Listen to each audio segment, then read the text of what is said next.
Para Bapak dan Ibu dan saudara-saudara sekalian yang kami cintai dalam Yesus Kristus. Ya, kalau apalagi kita sebagai orang Asia, orang Indonesia lagi ya, seringnya kita bermuka manis. Ada istilahnya itu kan, bermuka manis. Apalagi kalau di hadapan bos. Nah, selalu kita usahakan bermuka manis. Tak penting entah apa dikatakannya, entah kita lakukan, pokoknya mukamu itu kayak manis-manis lah. Jadi ada seorang bos di kantor, sebelum pulang jam 5, dia mengatakan kepada karyawannya, nanti tolong kumpul dulu ya di lobi, kita kumpul dulu semua.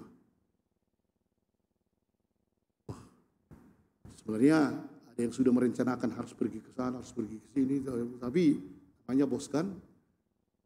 Ada yang memang sulit untuk berkumpul nanti, semua mengatakan, tidak Pak, semua bermulut manis kan. Akhirnya kumpullah. Tapi ada seorang karyawan wanita tak begitu peduli dia, ya.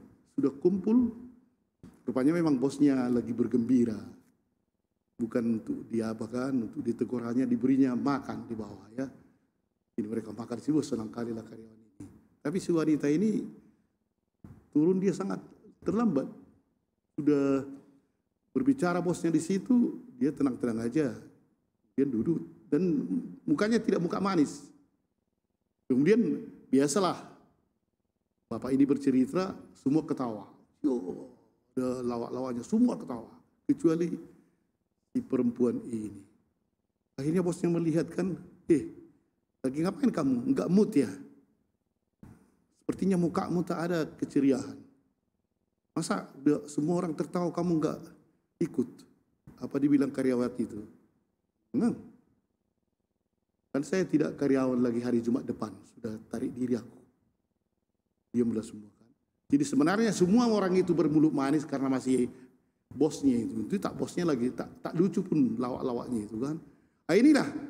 Jadi kita sering sepertinya tak jelas. Iya dan tidak. Kita mungkin lebih cenderung kepada dalam Injil ini kepada anak yang sulung itu ya. Pergi dulu ke sana ya. Ya. Tetapi sebenarnya enggak dilaksanakannya. Tidak dilaksanakannya. Dan itulah sebenarnya gambaran untuk orang-orang Yahudi. Yang sudah percaya kepada Tuhan dan menerima Kristus, menerima Yahweh atau Mesias, menerima kekuasaan Allah. Kalau ditanya apakah kamu percaya kepada Allah dan begini perintahnya 10 perintah Allah, semua kan mengatakan ya. Tapi tidak dilaksanakannya. Dibandingkan ini dengan orang yang di luar orang Yahudi. Mereka tak mau percaya kepada Mesias, mau percaya kepada apa yang dikatakan oleh Yohanes dan Yesus dan seterusnya. Tetapi kemudian mulai berpikir-pikir jangan-jangan ini yang benar. Akhirnya mereka masuk dan melaksanakan apa yang diinginkan oleh Tuhan. Dua ini sebenarnya kurang bagus juga. Ya. Yang satu mengatakan iya tapi tidak melaksanakan.